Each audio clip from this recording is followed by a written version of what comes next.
Kyurem early Dragapult knockout, or will the Kirlias set up?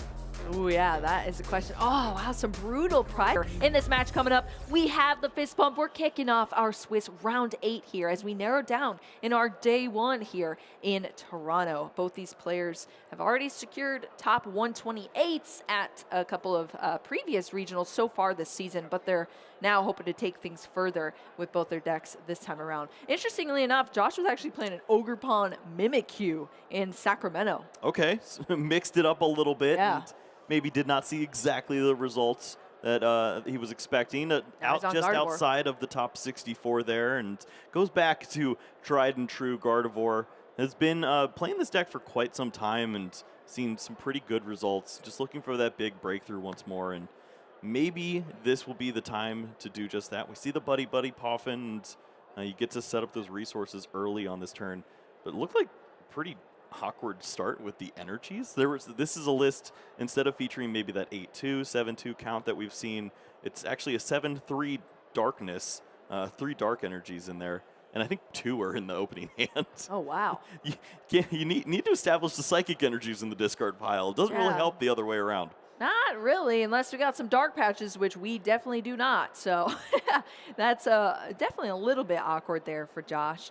As we've seen so many times in our Gardevoir player decks. These are setup decks, but I feel like they have played cards from different players that do slightly change the way they set up, as we saw already, unfortunately, in the prize cards for Josh. The ace spec of this deck is that unfair stamp this time around. Unfortunately, sitting there at this moment in time, but maybe we'll get into that later down the line. Ralts and that Klefki are going to be what's placed onto the bench here from that Buddy Poffin. Let's talk about this matchup here. Regidrago V-Star is what Josh, I'm sure, is very familiar with facing off against. What's the strategy going to look like here, Kyle?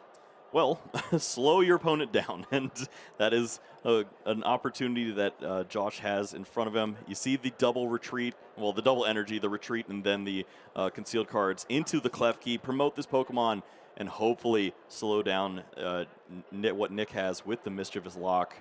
It's a lot to ask, but sure enough, that we actually see the pink card in hand. So a way around Klefki, a rare opening opportunity here for Nick. Oh my gosh, yeah, that's pretty wild. That Klefki, as long as it's active, it does shut down those basic Pokemon abilities, which is awkward. But if you have a way around it, then you can just reestablish that pace that Regidrago is known to have. It can go quick here, and we'll have to see if Nick is able to do that here. Starting off with the Earthen Vessel, Regidrago V-Star, hitting a discard pile. Nice and early. Nick's taking the first look at the deck here so far. Whoa, look at the gem around the neck, too. I love it. You know, all the Surging Sparks are like, they're like gems. They're themes. He's going to terrestrialize here on stream for us. I want to see Nick Moffitt. His hair's glowing. Yeah, put a hat on. That has a big gem on top. Oh, my gosh. Well, still going to take a nice look here. Both of our players somehow have the same pad. Is that just provided now? The EV pen and paper? Maybe. I mean, we've increased the budget a little bit, I guess. Yeah. Oh, no, maybe Nick shared a piece with Josh. Oh, it looks like just one page is there. That is a lot more likely, okay. And it's ripped on that side. Okay, there we go. Well, Earthen Vessel is going to secure these energy needed here for Nick. Did you get a look at the opening hands, Kyle? As to what Nick is able to do in this first turn. Well, the 2 cards you're looking for right off the bat when you see Klefki is, do you have the Squawkabilly? Well, you're not going to be able to play that unless you have the Prime Catcher. And sure enough, he has both of those resources. So a big chance here to play out the entire hand, continue to build on this. We could see a lot of energies on this opening turn. You start to wonder about that fabled turn 1 Dragon Laser, if there's going to be some play into that. It starts with Squawkabilly typically, and maybe this will be the game. Well, Prime Catcher here being utilized. That is huge here for Nick. Had it on the opening hand, as you said, Kyle, and that's going to lead to these abilities being unlocked on these basic Pokemon. Paired as well with some additional cards here now from Nick to be able to play for the turn. We're going to see the Super Rod being utilized straight away. I was worried. We saw a second Regidrago V-Star added to the hand. You know Squawkabilly is likely going to be the ability that you use right then and there, and was able to use the Super Rod, get that Pokemon back into play. You'll only lose one of those resources, And it looked like there were a few other dragon types in the hand. So overall, going to be a net benefit with this discard from the Squawkabilly. And then plenty of opportunities to draw into those Teal Mask Ogerpon, energies, and maybe make a big turn of this. Yeah, the Iono into some Squawk and Seize now. The discard has happened. We have 6 cards going to the hand now for Nick.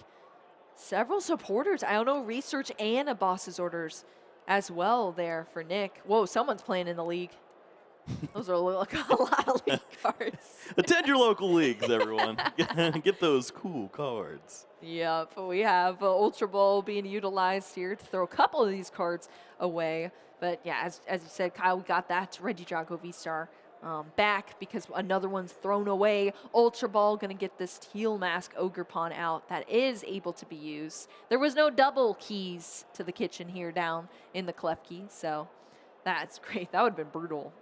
Actually, like, what do you even do? I think you prime catcher something that isn't Klefki. Oh yeah, that's true. We prime catchered. All right. Nick here, just going to, oh my gosh, wow. I mean, it's not like you expect to see the energy, but it would have been nice given that you didn't see any off of the 6 cards you drew. We're lacking quite a bit here, but no energy going to be accelerated there. Just those cards hitting the discard pile. And another Ultra Ball, canceling Cologne, and the Mew EX there for Nick. But Josh, on the other side of the board, asking for the card count in Nick's hand to start things off. What are we looking at here?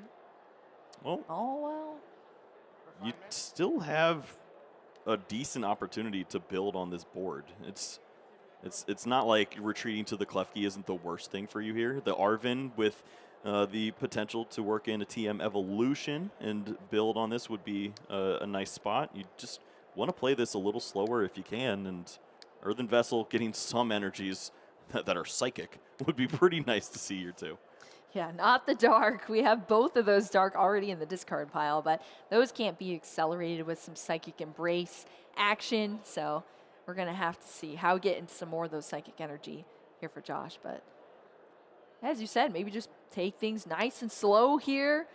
Take the pace down a little bit from Josh's side. I mean, we're so used to these Pokemon games flying, especially with decks like Regidrago in the format, going so quick. But Earthen Vessel is going to be a way to get to those energy. Discarding the Nest Ball here.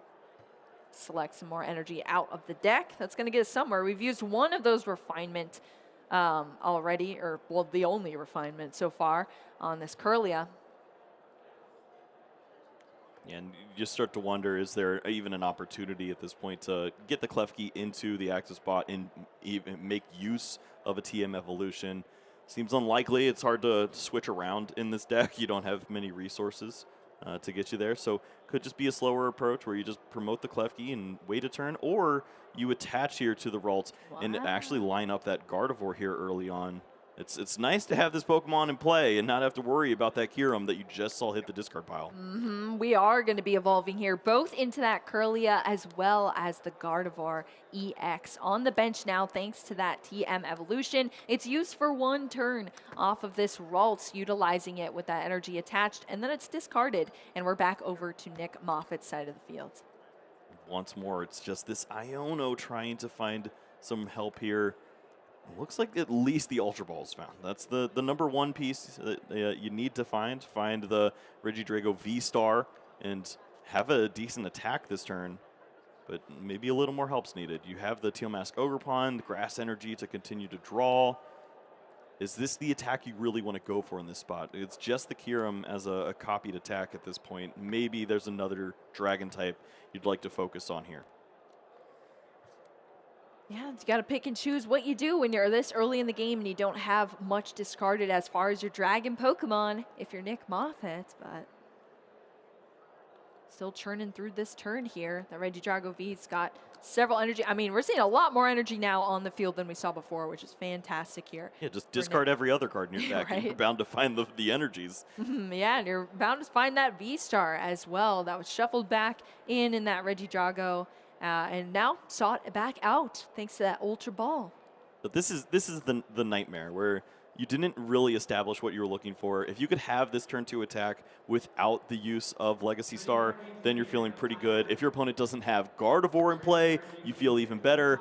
And it's a pretty reluctant Legacy Star that we see here. Does not want to press the button, has to. Yeah. And I mean, at this point, one of the Here cards has to be an energy switch. Oh, wow. And then all the other resources are tossed away.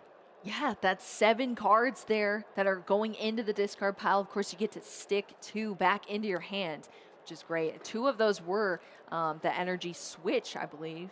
Or is that energy retrieval? That's energy switch. That's energy switch. Has to keep 1 to attack. Was able to discard Dragapult, which is a better Pokemon to have to attack with than the opposite. You don't want to go for the Kyurem here. It doesn't line up nearly as clean. And you just lost all your resources. Yes, exactly. Still selecting the second one to bring back here for Nick.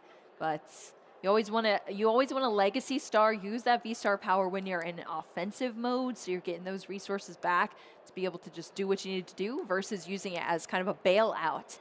But now we're just seeing the energy switches being put back into the hands, both of them utilized straight away here to disperse those grass energy onto the Regidrago, V-Star, and the V here on Nick is so sad right now. This is not where he wants to be, and my goodness, it is the Trifrost. He just wants to try to slow down Josh at any possible points here, but so many resources were used to be here.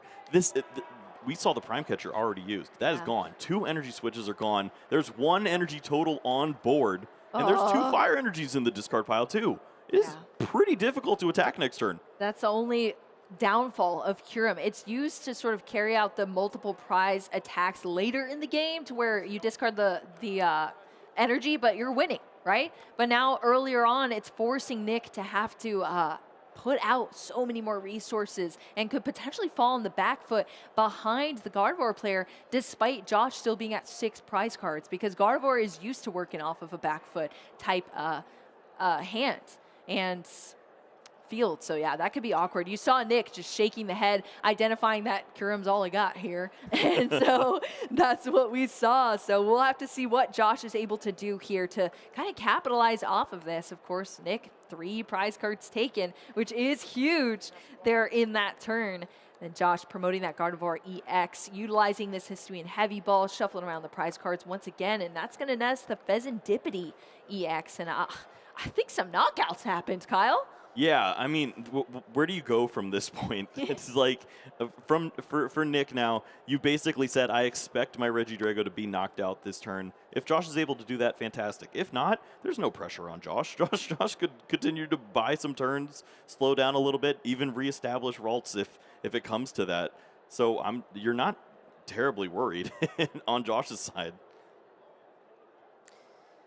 Well, here we go, Josh. Yeah, I mean, you can kind of see it, too, just playing it out, being chill. Yeah, Josh, just a cool person. Guy, yeah. Just a chill person here, or the vessel going to get us out these energy here. We did see the shuffling back of the prize cards after securing that Pheasantipity that flipped the script for some additional card draw for Josh on this side. And we are slowly accumulating a ginormous hand, as Gardevoir players are used to doing. Monkey Dory going to come down as well for the turn, already with that energy attachment of the Dark 2. Oh, or not. Yeah, it seems like the right line here. Now the question is, do you have the ability to extend here? Do you have access to a Pokemon like that Screamtail or the Drifloon? If you have the Bravery Charm, you have to expect that there could be a good knockout here. If not, look at that. I mean, this is dangerous.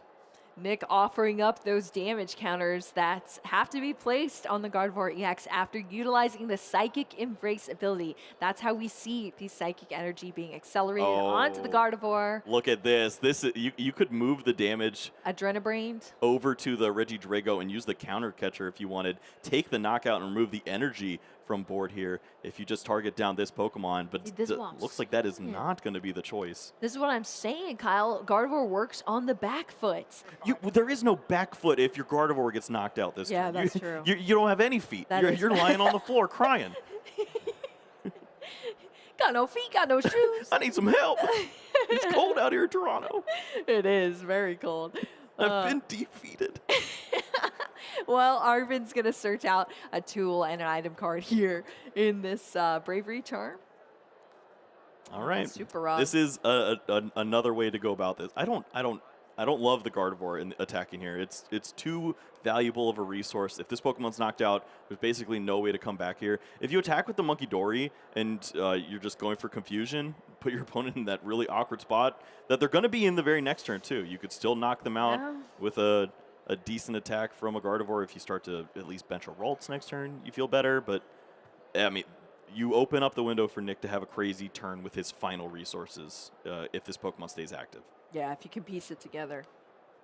Next, just 3 prize cards. I mean, we've only done a couple of turns here between our players, and still this game is that close to a conclusion thanks to just Regidrago working that quick. I mean, when you get a triple knockout there, that's one way to do it. Oh, baby, a triple. And the Bravery Charm's also a nod to that, too. If we see the bench of the Ralts, then you start to count out here, well, what ways could my opponent win? They have that Kyurem that they can target us down with. And you got 1, 2, 3 Pokemon there. But thanks to that Bravery Charm, you're not too worried about that big knockout happening. Yeah, buffing up that Monkey Dory quite a bit there. The little Bravery Charm. All right, well, we're going to see the Gardevoir EX is going to stay in the active position here, Kyle. What do you think about that? Scary. Scary? You scared? Because the Ralts is in play, you feel a little better. And there's a chance for Rare Candy Gardevoir, and then you can continue on. The energy on the Monkey Dory is even pretty good, because at least you have an attack that can confuse your opponent that had to use all of their energies in this spot. That's true. But you go down to 1 prize card potentially for your opponents. And they just need to find one way. It could certainly work out, but also this is a window. Yeah, that's true. It is a window. I mean, I've seen Regidrago really has the potential to do both. It can secure what it needs in the last second, or it can just completely whiff, and you never know what's going to happen. But look at how it works with these Teal Dance. You attach these grass energy, you get to draw into additional cards. That's one way. It just pieces these things together in the later game. We see this heavily damaged Regidrago V-Star in the active position, but Nick Moffitt has lined up this Regidrago V-Star on the bench. This is where almost fully. The deck list might actually hinder Josh in this spot. I don't think he's expecting to see a switch. It's not always an inclusion that we see in this list. You've seen your opponent use that Prime Catcher. Nick is counting out the resources here to see what would happen if you use that research, but you never really know until you pull the trigger. Here he goes. Can he find the switch and the energy switch here? Doesn't look like it. I think. No, there is. Is that the switch? I can't. That's a switch, but is the energy switch there too? No, the energy switch is not. Sadly.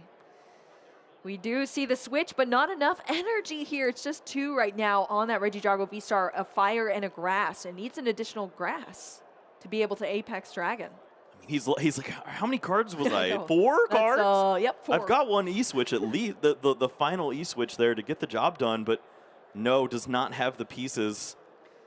Yeah, that is tough. I mean also, what were we attacking with in that spot? You're going for the... there's no Giratina. Yeah, that is a bit awkward. So it would be... You're just trying to get things done here, Kyle, okay? It would be the Alolan Executor flip that you go for. Oh, wow. I mean, risky business. I guess so. It's risky business on both of these players' ends at this point.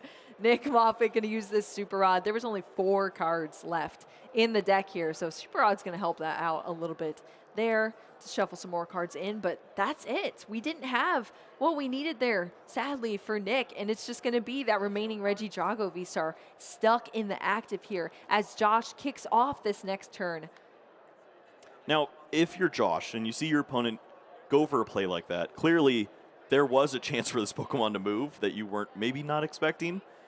This turn, you know that this is a possibility. So how do you play around this, knowing that your opponent could move this Pokemon, but you also kind of like it in the active spot? Can you just move some damage with the Monkey Dory and set up to soften up that Regidrago V-Star on the other side?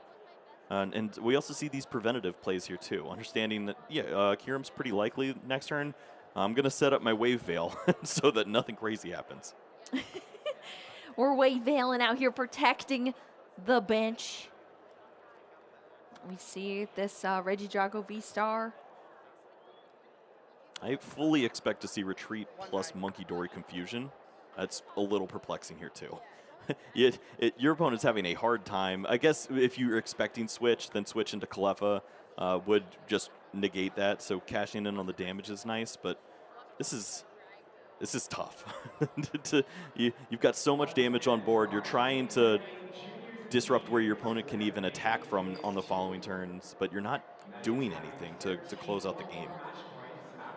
Well, Earthen Vessel here being played to get those energy out, as we saw that energy switch in the prize cards, as well as like Giratina. What unfortunate prize cards, huh?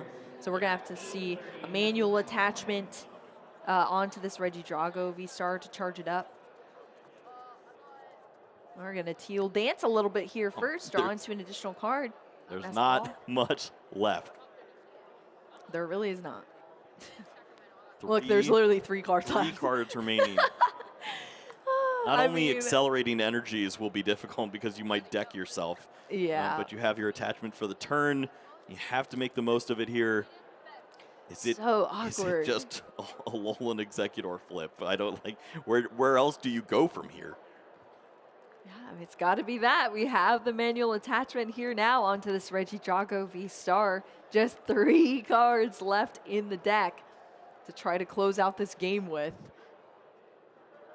Still 3 prize cards left to take. You need to do something here if you're Nick Moffitt. Otherwise, you're just going to be beaten by your own lack of resources at this point in time. Yep. Josh does have the ability to throw in some more monkey wrenches. Ooh, here we go. It's a Tails here. That's going to take out the basic Pokemon Pheasantipity EX on the bench. The good news is, either way, you got 2 prize cards. You have energy and boss's orders with the Teal Mask Ogerpon to potentially take one of these softer knockouts like the Manaphy to try to close the game out. It is on Josh to find an answer here. And that's where I would like to see a card like that Monkey Dory, some confusion, something to just force your opponent to have that resource. They've been expending all of these resources throughout the game, but how do you finish here? It's so tricky. You can take 4 prize cards and remove these 2 Regidrago V-Star, but Teal Mask is still a threat. Yeah, that's the tough part. There's multiple attackers here for Nick, and Josh has really just, that's it. That's the worked themselves into a pickle here. Just that single prize card left to take for Nick to take this first game here in our Swiss round 8. Josh still going to churn through this turn. Ultra Ball, getting a Pokemon out. But again, Kyle, what do you do? Where do you go? I mean, we see Mawile, an opportunity to try to lock up your opponent with that tempting trap, but you didn't force the switch. If you use Confusion on that previous turn, then it's gone, and you get to lock up a Pokemon. You could hang out with Squawkabilly for a few turns or whatever Pokemon it may be. Now Josh going to evolve straight into this Kirlia here. Really looks like just thinking through every single play right now. Do I want to do this? I guess so. Now we're Kirlia. You're fully committed to this game. We are at the almost halfway point of the match. You are. You've been in a pretty solid spot given that your opponent had to use so many resources, and you are just trying to find a way to buy, 4 turns? If you get your opponent to that 4th turn, the game basically ends. They have no cards left to work with. Yeah, if only we had something to discard some cards. Where's your Hydreigon? Yeah, exactly. We're playing the wrong typing here. Psychic Pokemon, what? Well, Iono is going to help out quite a bit here. That's going to limit Nick to just one of those 3 cards. Well, now it's more in the deck here. And Josh is going to get 6. Let's see what we got here. Yeah, this is a spot where you could capitalize on your opponent not having the resources to close out. There are not 3 energy on that Teal Mask. A grass energy certainly not guaranteed from this point in time. If you take the knockout on these 2 Pokemon, you could close out next turn on Teal Mask Ogerpon. And Nick knows that too. And I mean, everything's on the line here for both these players, and you can see it on both sides. Everything's being thought through.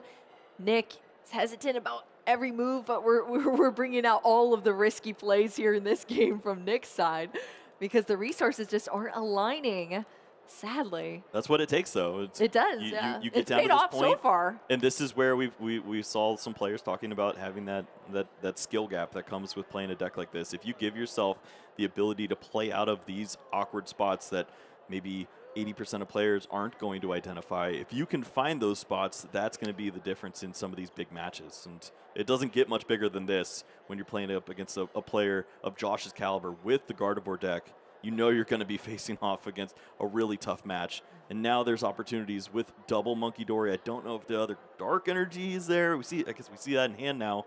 But can you get the damage in play to spread that around and to make a mess of this game? Exactly. Yeah, you have to be able to do that. We're going to see the retreat here now from the Gardevoir EX. Now we're finally into that Monkey Dory. We have a second Monkey Dory now on the bench as well for Josh. It's confusion that you'd then be going for at this spot, which is mind bending. A crazy flip. Well, we're going to have to see how that flip goes, I suppose. We see that Regidrago V-Star hitting the discard pile. Now Josh is going to take 2 prize cards there for that.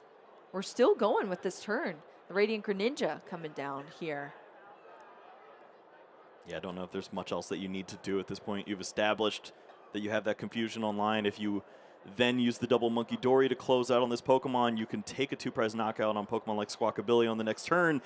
The question is there a next turn? Nick had the switch moved to the bottom of the deck. What can he find? And my goodness, those are not great. Oh, no. What is that? Just a Goodra and a Fire Energy? Sheesh. Yeah, we have a confused here. Oh, if you're not flipping, you're not winning. I mean, the flip worked out last time for Nick, so have to see what happens this time, if we can actually hit through or not be able to for Nick. But I mean, surely you don't. Yeah, you can't motivate here. You just have to go for it. He's going to pick one of the attacks. Basically, any attack in the discard pile will get the job done. Can it hit? Oh my God! Off the table.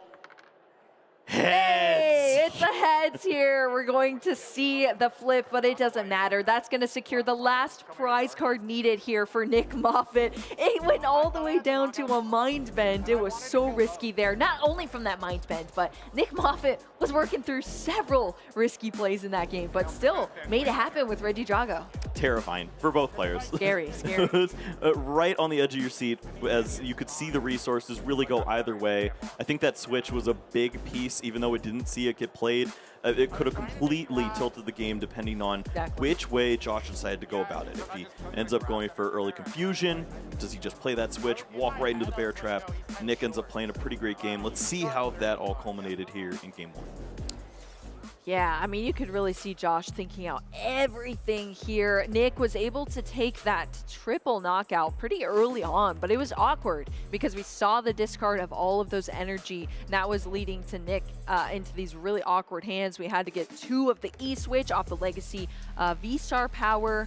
And then we got a clutch coin flip there to take the last couple of 2 prize cards. Just 1 left to take, but was able to flip through that confusion on the mind bend Monkey Dory and take that match with I mean, look how long that game went too, Kyle. Yep, and I mean, that was a really great back and forth that we got to see, a chess match, if you will, from both of our players, trying to identify how to get those little percentage points to tilt in your favor. Josh decided to go for a little bit more of that aggressive route, attacking with the Gardevoir, putting a lot of damage in play, but it still didn't turn into prize cards. I think if you go for a strategy to remove resources or force your opponent to have the right cards, especially after all those Legacy Stars, you might be in a better place. Well, Josh also opted to go first here, going into our game 2, of course, losing the first game, so gets to choose. Going to start off with a Buddy Buddy Poffin to already start establishing these Pokemon now down onto the bench. We saw that Klefki be able to be played around in our game 1 from that Prime Catcher from Nick Moffitt. Do you know how unlikely that is, Boo? It's very unlikely. I mean, you have 1 ace back. Right. So. It just doesn't happen. And to see that immediately had to be demoralizing for Josh. Understanding that if that Klefki sticks, if your opponent doesn't have access to Squawkabilly, Teal Mask, Ogre Ponds, Accelerating Energies, you're in a completely different ballgame. Now, hoping for it once more. Let's see. Let's look at the hand. No pink card. It's Iono again. Yeah, I don't see a pink card or yeah, that's it. That's all we have, actually, to work around that. So, Iono, let's see what we can. Is that it? It's the, oh my God. It's the 6th card. It was is literally the And he has the nest ball for the potential squawkabilly if you need it. What is happening here? Oh my gosh. Nick Moffitt once again getting that A-Spec Prime Catcher. This time, it's not just starting in the hand, but it is found off the Iono, which is pretty wild. Let's take a look at these prize cards there. There's a lot of Pokemon in there, Kyle. Yeah. Do you like copying good attacks? Well, too Not bad. me. You get to copy the Alolan Executor again. Hey, at least we have Giratina this time. Yeah, and you don't see the prize Kyurem or anything. So Yeah. there's that that potential, that turn 2 threat that you really need to provide on Nick's end. If you are threatening that, your opponent has to have TM Evolution, multiple Ralts down, and we only see the one Ralts in play here. So there's a window where maybe you do get to take a big 3 prize exchange. That was pretty cool. Yeah. You'd be asking for a lot there, though, for sure. So Nick is trying to do everything here, and Josh is just hoping, my Klefki, will it stay? Probably not. There's Squawkabilly right here. Yeah, why this guy search out Squawkabilly? Oh, this time around we are going to see Oh my goodness. the Cleffa here as well. It was in the prize cards before, but Nick Moffitt once again getting around this Klefki. Ralts being put into the active. The Cleffa, no energy. huge supporter here, but wow, we were lacking energy last time too, weren't we? Oh, that's brutal. At least a pretty great Ultra Ball there. 2 different Dragon Pokemon added into the discard pile, along with what you would expect to see with that Kyurem, maybe one more discard. Yeah. Oh, wow. We do have it. Look at that. The hand is just research. Oh, are you serious? What? Well, we already Iono'd, so. But that's pretty wild. We have so many Pokemon. I'm a little excited for next turn now, okay? Yes, you should be, Kyle.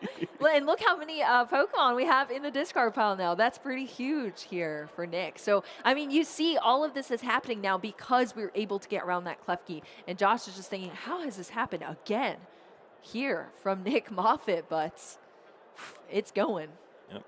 Thankfully, in this venture of discarding almost all these fantastic resources, no E-switches were lost there, just the Super Rod, and I mean, this is a pretty fantastic hand. It's on Josh now to have an answer once again.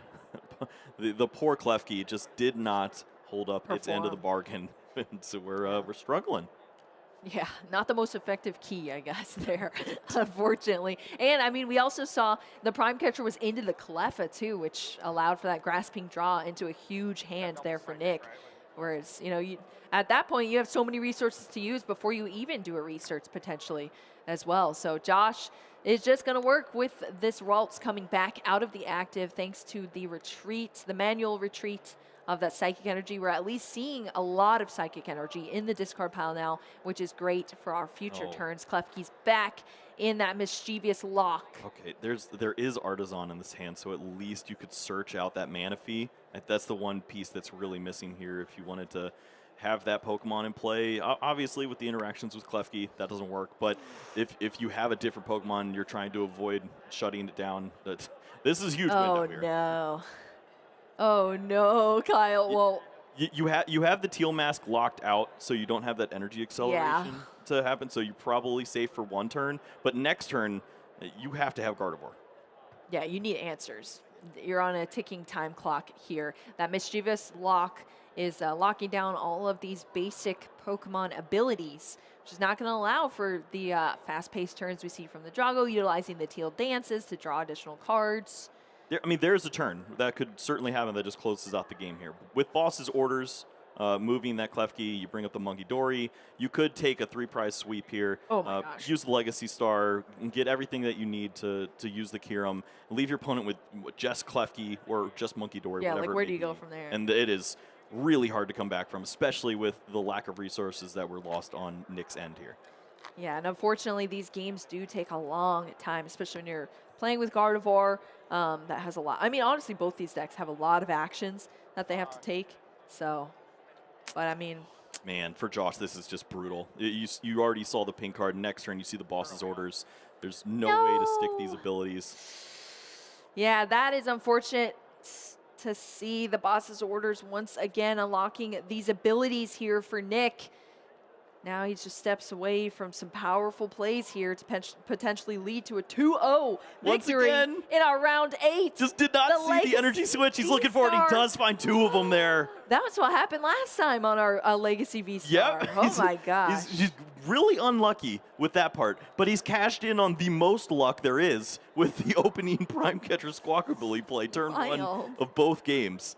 Yeah, we're seeing a lot of duplicate moves here from game 1 into game 2. Double energy switch. Yeah, there's a maybe a hesitancy here to think about the Prime Catcher as opposed to one of the energy switch, but double E-switch here seems pretty solid too. I don't mind either choice. It basically just depends on if you want to remove the Klefki from play or if you want to remove the Monkey Dory. Well, it looks like it's going to be that energy switch and the Prime Catcher. Everything else from that V-Star power ability goes into the discard pile, so that's more resources down, but these are the important ones here for Nick to keep into the hand. That's what we needed to see. We see the attachment, manual attachment onto the Regidrago V-Star, the E-switch, that grass from the Ogre Pawn on to that Regidrago. Now it's in the active position here for Nick as well, thanks to that Cleffa just retreating out. I can't remember if we saw the Dragapult there, and it looks like that is not the choice. So this is a Dragon Laser copy. Copying the V. From the Drago V. There was a chance to just go for the Kyurem, take a huge sweep, and it leaves you with no resources, but your opponent has a Ralts in play. That's kind of how this works. And if Rare Candy Gardevoir comes down, you feel pretty bad. Well, that's going to be the choice that Nick decides to make here. Is going to lead to one of the prize cards and some damage out on Josh's field now, but Josh still has things to work with at least. The Klefki back into the active here. That Kirlia with 30 damage counters on it. See what we can work with in the hands. Worth mentioning, Josh is not playing the Rare Candy build. Just took a look to see if there were any Rare Candy inclusions. Maybe you see that one-of copy. This is the slow and steady for Kirlia list. So you know what to expect, but this is the turn you're worried about there with the TM evolution. If your opponent can then evolve this Pokemon, yeah, the damage wasn't moved, so Giratina's a risk that you have to think about, but it's you just have to play into this at some point. I was really thinking this was a slow Gardevoir, but no. It's built like that. This is slow Gardevoir for sure. Yeah, exactly. Well, we are going to see some evolutions here, thanks to Josh having that TM Evo. The energy's attached as well to be able to utilize it. We're going to pop over to Nick Moffitt's side after that, evolving into that Kirlia for the next turn to come around. And now it's up to Nick here. Back on the other side of the field is one prize card down from that last turn. And now we have ways to go. Yeah, that Kyurem has to discard tons of energy, so maybe it's just better here for Nick to be able to line up, establish more of a board state, so we're not working with as risky of plays that we saw in our game 1.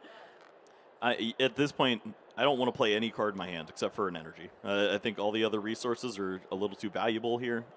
You already have an answer with the Kyurem to remove 3 Pokemon from play, which would be devastating. I think it's a mistake if you don't remove both Kirlia this turn, surely. Well, we'll have to see here. Ultra Ball going back into the deck for Nick. Thinning out this Regidrago V-Star. Has plenty of resources to close out. Has the switch to hold on to, too, which is important when you think about the style that Josh plays. He has that Mawile to potentially lock up some Pokemon. The confusion that you have to think about after you discard all of these energies. Nick's thinking about all of this with the energy attachment. And, I mean, if we're not pressing the Kyurem button, where are we? You have to. I think, yeah. Nick is going to choose to finally press that Kyurem button here. And we're seeing the triple knockout on both of those Kirlia and the Klefki, all going down in one swoop here from Nick Moffitt, taking 3 prize cards, 2 left to take. Josh is left with just a Monkey Dory and attached with that Bravery Charm and putting a Ralts down onto the field now. The Super Rod going to help out recover some of these very important resources for Josh, but now Nick Moffitt, it's only 2 prize cards left away to take. We have double grass over on the right side too for Nick, so just a couple more pieces to put together to line up some additional attacks. Josh is going to have to the turn. pull out some disruption here. What are we going to see, Kyle? Well, if there was a couple more resources, maybe we could see this game close out here, but it's not one of those styles playing a lost vacuum or anything like that. You can deal some pretty great damage. If you target down that Ralts, potentially, you're feeling really good, but do you even think about using a card like that Prime Catcher here? It depends on what else you find. Yeah, that is just sad to see here. It is a very different type of Gardevoir than we're used to seeing all the time here on our stream, especially from I feel like we always just see Henry's list over and over again. It's always from rare Henry. Candy Gardevoir. Yeah. Boom, boom. All right, so there's a little bit of a. I'm slightly confused here with the energy attachment. We see the energy that went to the Teal Mask. It was not the one that already had an energy in play. So there was a world where you could energy switch from the Regidrago and just go for Teal Mask, Counter Catcher, knock out the Ralts. One prize remaining, and you're not risking this, but he's going to go for this risk. Probably warranted given the deck size, but if you miss the fire energy, you feel terrible here. And, well, we have a lot of Earthen Vessel. I think he found it. Yeah, in multiple ways, Kyle. I haven't ever seen more Earthen Vessel in one hand. When your opponent just has Monkey Dory Bravery Charm and you could just take a knockout with the Teal Mask, why risk it? It's a worse Pokemon to close out with, but your opponent cannot put a Pokemon in play that could withstand this other than Pheasantipity. Like that, yeah. I'm pretty okay with that exchange. That's a good exchange if I've ever seen one. Nick Moffitt going to churn through this once again, being able to charge up one of these Regidrago V-Star. Did have to utilize those resources, but look where we're at now. We're going to see another knockout here, churning through to the end of this match. Just one more prize card to take here, and Josh just has that Monkey Dory. I mean, that's pretty much it here, Kyle. Yeah, there's something to play for if you were able to establish an energy on board, maybe get the confusion in, but Nick, he's thinking about everything here. He probably still even has that switch card at some point to get out of Mawile shenanigans that could come into play. There's not much there for Josh, but have to respect trying to find a way out. There's the handshake, though. And that means that Nick Moffitt is going to be off to a really great start here in Toronto. Really great start. Congratulations, Nick, taking a 2-0 victory here in our Swiss Round 8. Josh kind of revealing the prize cards, how awkward that match was, and we saw it the whole time, unfortunately, but